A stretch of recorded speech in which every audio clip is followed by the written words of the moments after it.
का एक ऐसा मंदिर जहां देवी को साल में 3 बार मासिक धर्म यानी कि पीरियड्स आते हैं और इस दौरान आसपास की नदियों और तालाबों का पानी लाल हो जाता है।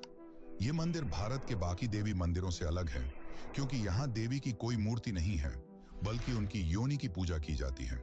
इस मंदिर को वशीकरण, काला जादू और तंत्र मंत्र करने वाले तांत्रिकों का गढ़ माना जाता है। यहाँ हर दिन मंदिर के कपाट खुलने से पहले एक पशु की बलि दी जाती है और पहले यहाँ मानव बलि भी दी जाती थी। ऐसा माना जाता है कि आज भी यहाँ गुप्त रूप से मानव बलि दी जाती है क्योंकि 2019 में मंदिर परिसर में एक वृद्ध महिला का कटा हुआ सिर मिला था। तो क्या आज भी यहाँ मानव बलि दी जाती है? आइए जानते हैं तंत्र मंत्र और रहस्यों से भरे कामाख्या देवी मंदिर की सच्चाई।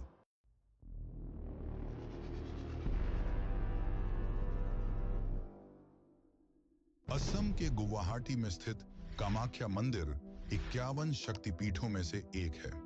यहाँ माता सती का योनि और गर्भभाग गिरा था।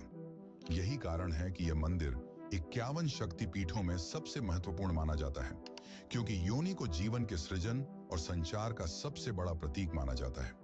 यहाँ माता की मूर्ति की जगह माता की योनि रूप में पूजा की जाती है और माना जाता है कि यहाँ साल में 3 दिन यानी कि अंबुबाची मेले के दौरान माता को मासिक धर्म आता है और इस दौरान ब्रह्मपुत्र नदी का पानी खून की तरह लाल हो जाता है। वैज्ञानिकों का मानना है कि मिट्टी में मौजूद लौह तत्व यानी कि आयरन ऑक्साइड की वजह से यह पानी लाल हो जाता है। पर सबसे बड़ा सवाल यह है कि आखिर यह अंबुबाची मेले के दौरान ही क्यों होता है। यह शक्तिपीठ और भी खास तब बन जाता है जब देवी 10 महाविद्याओं के साथ विराजमान होती हैं। आखिर ये 10 महाविद्याएं कौन सी हैं और इनकी ताकत क्या है, और क्यों तांत्रिक यहाँ आकर काला जादू करते हैं? आखिर क्यों माता ने अपने सबसे प्रिय तांत्रिक का सिर धड़ से अलग कर दिया?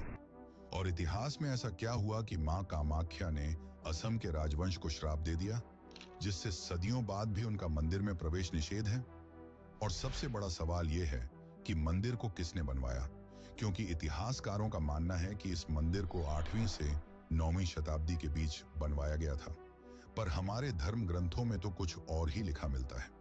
तो आज की इस डॉक्यूमेंट्री में हम आपको बताने वाले हैं कामाख्या मंदिर का इतिहास और इससे जुड़े कई चौंकाने वाले रहस्य जो आपके होश उड़ा देंगे, क्योंकि यह सिर्फ एक मंदिर नहीं बल्कि काले जादू की साधनाओं का गढ़ भी है, जहां दूर दूर से तांत्रिक साधना करने आते हैं।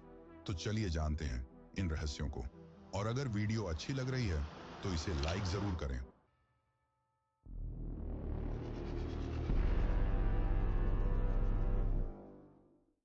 इस मंदिर का जिक्र कालिका पुराण और तांत्रिकों की प्राचीन ग्रंथ योगिनी तंत्र में भी मिलता है। कालिका पुराण के अनुसार माता सती ने अपने पिता के विरोध के बावजूद भगवान शिव से विवाह किया था। इस विवाह से उनके पिता दक्ष अत्यंत क्रोधित हो गए और उन्होंने अपनी पुत्री के इस विवाह को अस्वीकार कर दिया।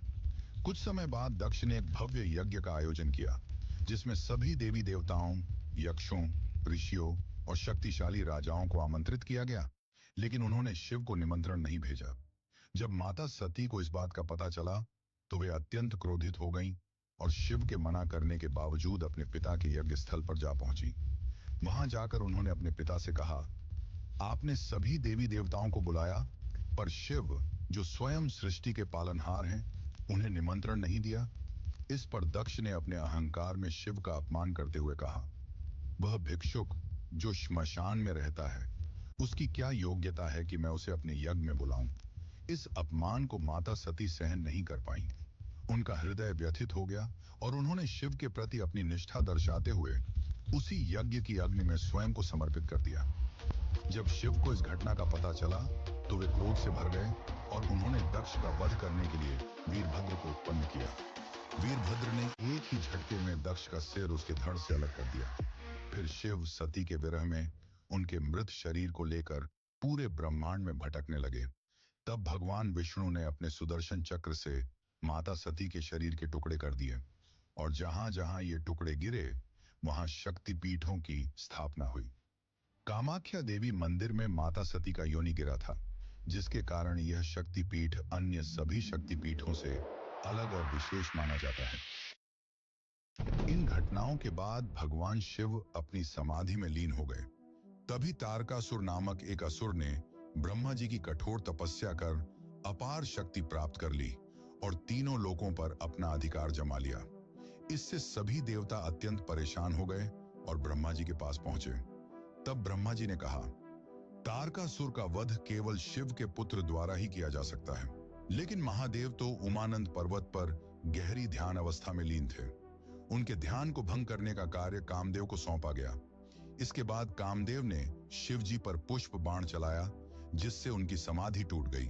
परंतु शिव जी इस कृत्य से अत्यंत क्रोधित हो गए और अपनी तीसरी आंख खोलकर कामदेव को तुरंत भस्म कर दिया। तब कामदेव की पत्नी रति और अन्य देवी देवताओं ने शिव जी से प्रार्थना की कि वे कामदेव को पुनः जीवन दान दें। उनकी प्रार्थना से शिव जी का क्रोध शांत हुआ और उन्होंने कामदेव को जीवन दान तो दे दिया, लेकिन उनका सुंदर रूप वापस नहीं आया। तब कामदेव और रति ने शिव जी से प्रार्थना की, हे महादेव, हमें ऐसा जीवन न दें जिसमें सौंदर्य न हो। शिव जी ने उनकी प्रार्थना स्वीकार कर ली, लेकिन उन्होंने एक शर्त रखी, तुम्हें नीलांचल पर्वत पर माता सती के जनन अंग पर एक भव्य मंदिर का निर्माण कराना होगा। इसके पश्चात नीलांचल पर्वत पर कामाख्या मंदिर के निर्माण की प्रक्रिया आरंभ हुई। इस कार्य में भगवान विश्वकर्मा ने भी सहायता की और उन्होंने मंदिर की भव्य संरचना तैयार की। इसके बाद कामदेव ने इस मंदिर में भैरव और 64 योगिनियों की मूर्तियों की स्थापना की।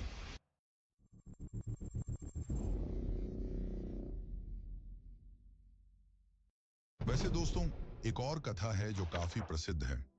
एक समय की बात है जब कामाख्या मंदिर पर असुर राजा नरकासुर का राज था। वह मां कामाख्या का बहुत बड़ा भक्त था, पर समय के साथ उसकी शक्तियां बढ़ने लगी और वह काफी ताकतवर हो गया। जिसके पश्चात उसने मां कामाख्या के समक्ष विवाह का प्रस्ताव रख दिया। माता ने मना नहीं किया, बल्कि एक शर्त रखी। माता ने कहा, अगर तुम मुझसे विवाह करना चाहते हो तो एक ही रात में नीलांचल पर्वत की चोटी तक एक सीढ़ी का निर्माण करना होगा। याद रहे, जैसे ही मुर्गा सुबह बांग देगा, तुम्हारा काम पूरा हो जाना चाहिए। नरकासुर ने यह चुनौती स्वीकार कर ली और अपनी विशाल सेना के साथ सीढ़ी बनाना शुरू कर दिया। वह काम पूरा करने के बहुत करीब था, लेकिन मां को आभास हो गया कि वह अपना लक्ष्य पूरा करने वाला है। इसीलिए उन्होंने अपनी शक्ति से मुर्गे को जल्दी बांग देने के लिए प्रेरित किया। मुर्गे की आवाज सुनकर नरकासुर को लगा कि वह असफल हो गया और वह अधूरी सीढ़ी छोड़कर अपने महल वापस लौट आया। परंतु जब बाद में नरकासुर को इस बात का पता चला कि माता ने उसके साथ छल किया है, तो उसने माता की भक्ति का मार्ग बंद करने की ठान ली और इस सीढ़ी को अधूरा ही छोड़ दिया। आज भी कामाख्या जाने वाले भक्त उस अधूरी सीढ़ी को देख सकते हैं, जिसे मैकलूज पाठ कहा जाता है। और जहां पर मुर्गे ने बांग दी थी, उसी जगह पर नरकासुर ने मुर्गे को मार डाला था, जिसे आज के समय में कुकुरा कांटा के नाम से जाना जाता है। इन सब के बाद एक समय महर्षि वशिष्ठ मां कामाख्या के दर्शन के लिए पहुंचे, परंतु नरकासुर ने उन्हें रोक दिया। तब महर्षि वशिष्ठ ने नरकासुर को क्रोध में कहा, तुम्हें अंदाजा नहीं कि तुम किसके सामने खड़े हो और किसका मार्ग रोक रहे हो। परंतु नरकासुर ने भी निश्चय कर लिया था कि वह माता के सारे भक्ति मार्ग बंद कर देगा, जिस कारण उसने महर्षि वशिष्ठ को भी जाने से मना कर दिया। महर्षि काफी क्रोधित हो उठे और नरकासुर को श्राप दिया, तुम्हारा वध भगवान विष्णु के अवतार द्वारा किया जाएगा और मां कामाख्या हमेशा के लिए इस क्षेत्र को छोड़कर चली जाएंगी। इसके बाद जब नरकासुर ने माता के मंदिर में देखा, तो मां कामाख्या का योनि पीठ गायब हो चुका था। कुछ समय बाद नरकासुर का वध भगवान श्री कृष्ण द्वारा किया गया, जिसके पश्चात असम के लोगों ने मां कामाख्या को वापस बुलाने के लिए महर्षि वशिष्ठ को फिर से बुलाया। महर्षि वशिष्ठ ने कहा कि अब मां की कृपा प्राप्त करने के लिए यहाँ केवल वामाचार पद्धति अपनाई जाएगी। इसी कारण आज भी कामाख्या मंदिर में वामाचार पद्धति और बलि प्रथा का प्रचलन है और हर दिन मंदिर के कपाट खुलने से पहले एक पशु की बलि दी जाती है। वैसे दोस्तों, अब तक जो हमने जाना वह सारी पौराणिक कथाएं थीं जो हमारे धर्म ग्रंथों में मिलती हैं। परंतु इतिहासकारों के अनुसार यह मंदिर 8वीं से 9वीं शताब्दी के बीच बनाया गया है। तो चलिए अब जानते हैं इसके निर्माण और विध्वंस की कहानी, कि कैसे मुगलों ने इसे पूरी तरह तबाह कर दिया था। लेकिन उससे पहले वीडियो को लाइक करके चैनल को सब्सक्राइब कर लें, क्योंकि इससे हमारी काफी मदद हो जाती है। तो अब चलिए बिना समय गंवाए जानते हैं इस मंदिर का असली इतिहास।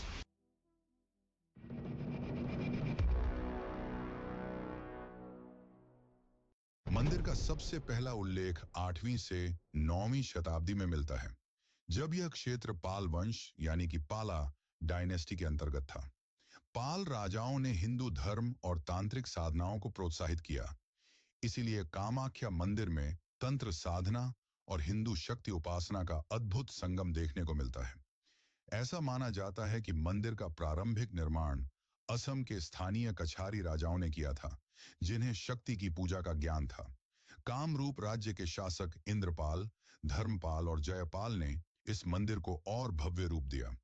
इन सब के बाद 16वीं शताब्दी में, अर्थात 1498 से 1500 के बीच, बंगाल के सुल्तान अलाउद्दीन हुसैन शाह ने असम पर आक्रमण किया। इस आक्रमण के दौरान उनके सेनापति काला पहाड़ ने मंदिर को पूरी तरह नष्ट कर दिया। तांत्रिक पूजा और शक्ति साधना को काफिर प्रथा मानते हुए मुस्लिम शासकों ने मंदिर को ध्वस्त कर दिया और तांत्रिकों को मार डाला। लगभग 50 से 100 वर्षों तक यह मंदिर खंडहर की तरह पड़ा रहा। इसके पश्चात 17वीं शताब्दी में अहोम वंश ने असम में शासन किया और मुगलों को हराकर इस क्षेत्र को वापस लिया। अहोम राजाओं ने शक्ति पूजा को पुनर्जीवित किया और मंदिर का भव्य पुनः निर्माण कराया। मुख्य अहोम शासकों में जिन्होंने पुनः निर्माण कराया, उनमें सबसे पहला नाम आता है राजा जयद्वाज सिंघा का, जिन्होंने मंदिर को पुनः निर्मित करने का संकल्प लिया, लेकिन किसी कारणवश वे इसे पूरा नहीं कर पाए। इसके बाद 1667 से 1670 के बीच राजा चक्रध्वज सिंघा ने मंदिर का आंशिक पुनः निर्माण कराया और इसे मजबूत बनाने के लिए स्थानीय शिल्पियों को नियुक्त किया। इन सब के पश्चात अंततः 1751 से 1769 के बीच राजा राजेश्वर सिंघा के शासनकाल में मंत्री पंथानंद गोगोई और अन्य स्थानीय वास्तुकारों ने मंदिर को पूर्ण रूप से पुनः निर्मित किया। इस बार मंदिर को बंगाल, अहोम और द्रविड़ स्थापत्य कला के मिश्रण से तैयार किया गया।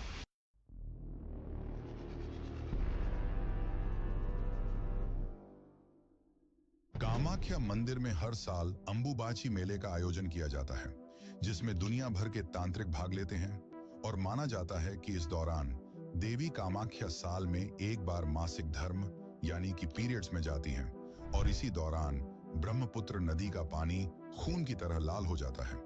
अंबुबाची मेला हर साल जून के महीने में आयोजित किया जाता है। पौराणिक कथाओं के अनुसार यह त्योहार सतयुग में 16 वर्ष, त्रेता युग में 12 वर्ष, द्वापर युग में 7 वर्ष और कल युग में हर वर्ष मनाया जाता है। यह मेला तांत्रिक अनुष्ठानों के लिए काफी महत्वपूर्ण है और इस दौरान जब माता रजस्वला होती हैं, तो मंदिर के कपाट 3 दिनों के लिए बंद कर दिए जाते हैं और इस दौरान मंदिर में किसी भी प्रकार की पूजा नहीं होती। लेकिन 3 दिनों के लिए मंदिर बंद होने से पहले मंदिर के अंदर एक सफेद कपड़ा बिछा दिया जाता है और जब 3 दिन बाद कपाट खोले जाते हैं तो यह कपड़ा पूरी तरह लाल और गीला हो चुका होता है। इस कपड़े को अंबुबाची वस्त्र या रक्त वस्त्र भी कहा जाता है और इस कपड़े के छोटे छोटे टुकड़े करके भक्तों को प्रसाद के रूप में बांट दिया जाता है। अब सबसे बड़ा सवाल यह आता है कि अंबुबाची मेले के दौरान ब्रह्मपुत्र नदी का पानी लाल क्यों हो जाता है। वैज्ञानिकों के अनुसार ब्रह्मपुत्र नदी के आसपास की चट्टानों में लौह तत्व यानी कि आयरन ऑक्साइड काफी ज्यादा मात्रा में पाई जाती है, जिसके कारण बारिश के मौसम में जब पानी चट्टानों से होकर गुजरता है तो इसमें आयरन ऑक्साइड घुल जाता है, जिससे पानी लाल हो जाता है। पर सवाल अब भी यही है कि पानी लाल केवल इन 3 दिनों में ही क्यों होता है, जबकि असम में मानसून तो अंबुबाची मेले के पहले ही आ जाता है, लेकिन तब तो पानी लाल नहीं होता। यह कुछ और नहीं बल्कि मां कामाख्या की शक्ति है। माता कामाख्या को प्रजनन और सृजन की देवी माना जाता है और जब मेले के दौरान माता रजस्वला होती हैं, तब पानी का रंग लाल हो जाता है। इसे देवी की शक्ति का प्रतीक माना जाता है। भक्त इस जल को पवित्र और शक्तिशाली मानते हैं और इसे प्रसाद के रूप में ग्रहण करते हैं। हिंदू धर्म में भले ही कई मंदिरों में महिलाओं के मासिक धर्म को लेकर वर्जनाएं देखने को मिलती हैं, लेकिन कामाख्या मंदिर में इसे शक्ति का स्रोत माना जाता है।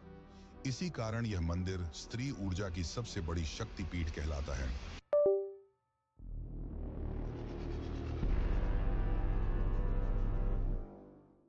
कामाख्या मंदिर न केवल एक धार्मिक स्थल है, बल्कि इसे भारत की तांत्रिक राजधानी भी कहा जाता है, जहां तंत्र साधना की सैकड़ों वर्षों पुरानी परंपरा आज भी जीवित है।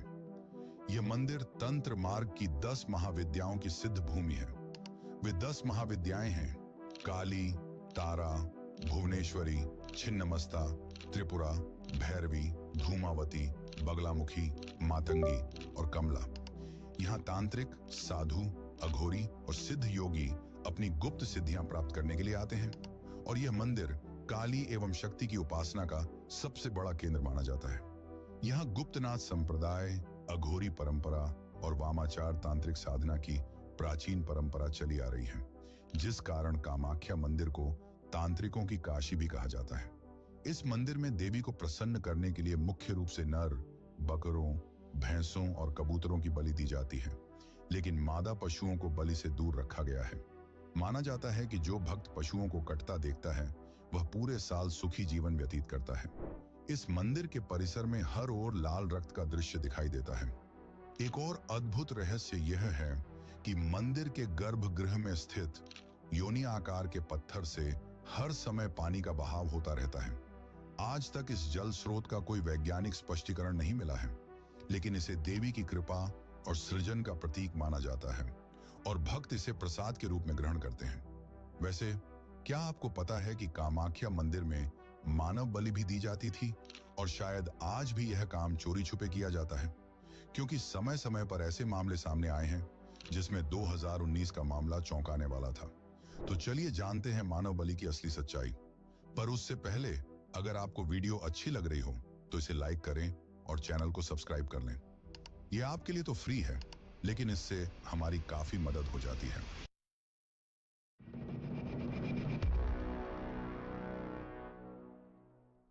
कामाख्या मंदिर का इतिहास रहस्यों से भरा हुआ है और उनमें सबसे विवादास्पद विषय है बलि प्रथा। तो क्या सच में इस मंदिर में मानव बलि दी जाती थी? ऐतिहासिक और पौराणिक स्रोतों के अनुसार प्राचीन भारत में कई मंदिरों में बलि प्रथा का पालन किया जाता था और कामाख्या मंदिर भी इससे अछूता नहीं था। कालिका पुराण और योगिनी तंत्र जैसे ग्रंथों में उल्लेख है कि शक्ति साधना के लिए इंसानों की बलि दी जाती थी। मान्यता थी कि देवी को प्रसन्न करने के लिए सबसे बड़ा बलिदान मानव बलि होता है, जिससे साधकों को अपार शक्ति और सिद्धियां प्राप्त होती थीं।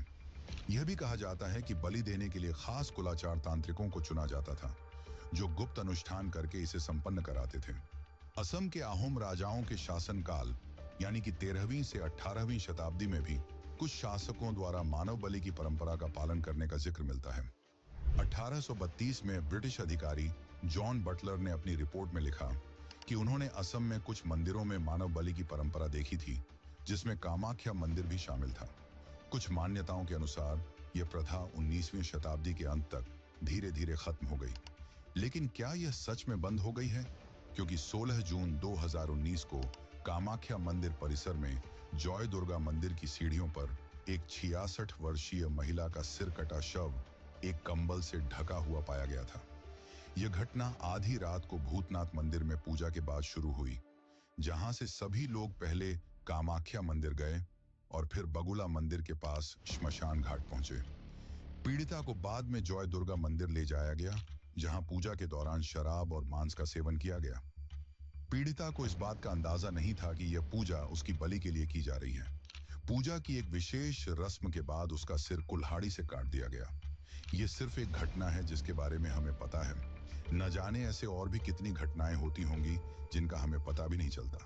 वैसे क्या आपको पता है कि एक समय माता ने स्वयं अपने सबसे प्रिय तांत्रिक का सिर धड़ से अलग कर दिया और एक पूरे वंश को ऐसा श्राप दे दिया कि आज भी वे कामाख्या मंदिर जाने से डरते हैं?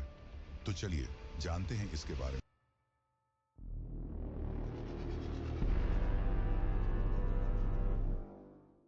केंदुकलई नामक भक्त की भक्ति और उनके साथ घटी इस अद्भुत घटना ने कामाख्या मंदिर के इतिहास और देवी की चमत्कारी शक्तियों को नई पहचान दी। केंदुकलई देवी के परम भक्त थे। उनकी भक्ति इतनी गहरी थी कि देवी स्वयं उनकी प्रार्थना को सुनती थी, और कई बार उनके सामने प्रकट होती थी। एक दिन एक दुखी माँ अपनी मृत बच्ची को लेकर केंदुकलई के पास आई। वह आशा से भरी हुई थी कि देवी की कृपा से उसकी बच्ची को जीवन मिल सके। केंदुकलई ने शुरुआत में यह कहकर मना कर दिया कि मृत व्यक्ति को पुनर्जीवित करना किसी साधारण व्यक्ति के लिए संभव नहीं है। लेकिन उस माँ की गहरी श्रद्धा और आस्था देखकर केंदुकलई ने देवी से प्रार्थना करने का निर्णय लिया। उन्होंने मृत बच्ची को माँ कामाख्या की पवित्र शिला पर रखा और पूर्ण समर्पण भाव से प्रार्थना की। देवी की कृपा और केंदुकलई की भक्ति ने ऐसा चमत्कार किया कि वह बच्ची पुनः जीवित हो उठी।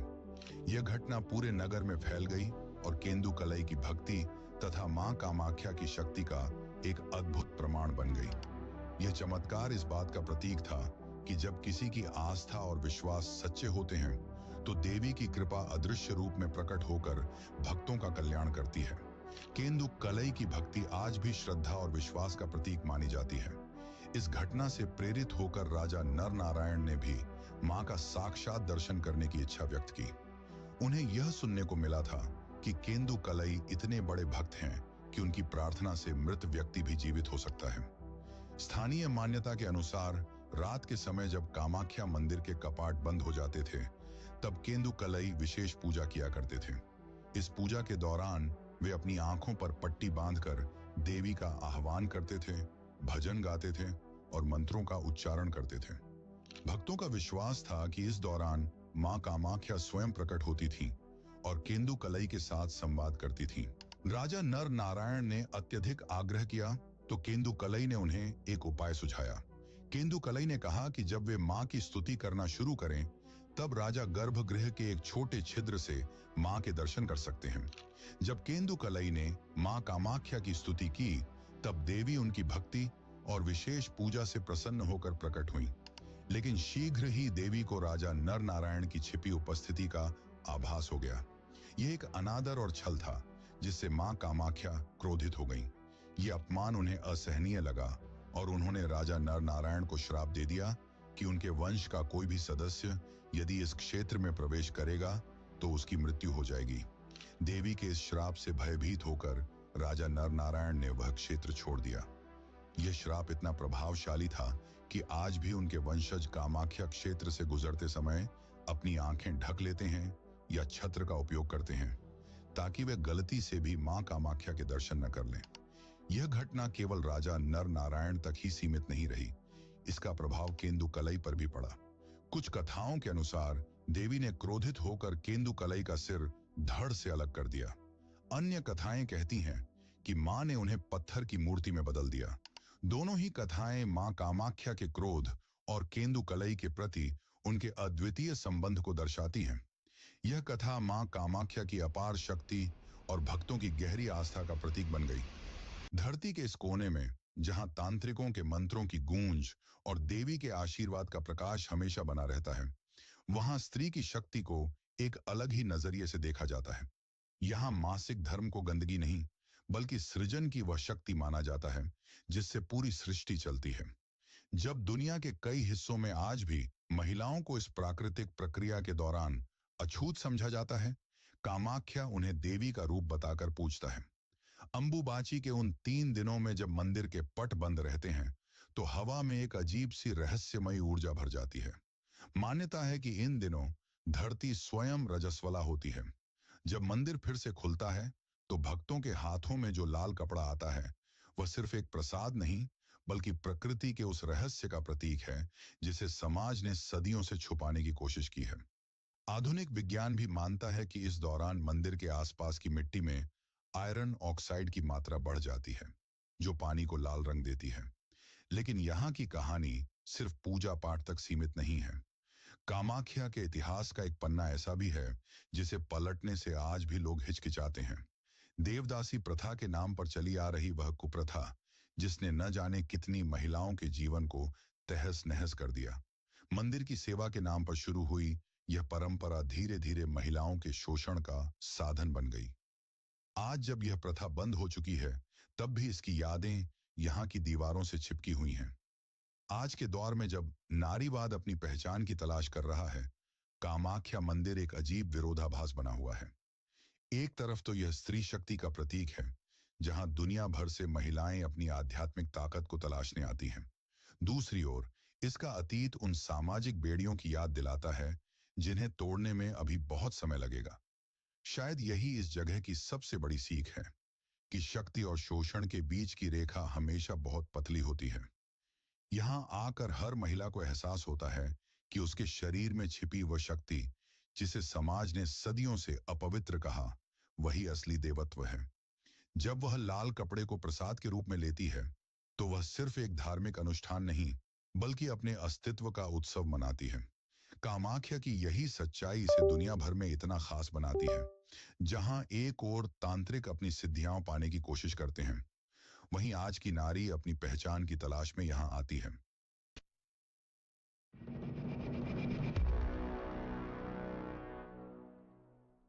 तो दोस्तों, ये कथाएं हमें इस मंदिर में माता की उपस्थिति का प्रतीक देती हैं। यह कोई साधारण मंदिर नहीं, बल्कि कई अनसुलझे रहस्यों से भरा हुआ है।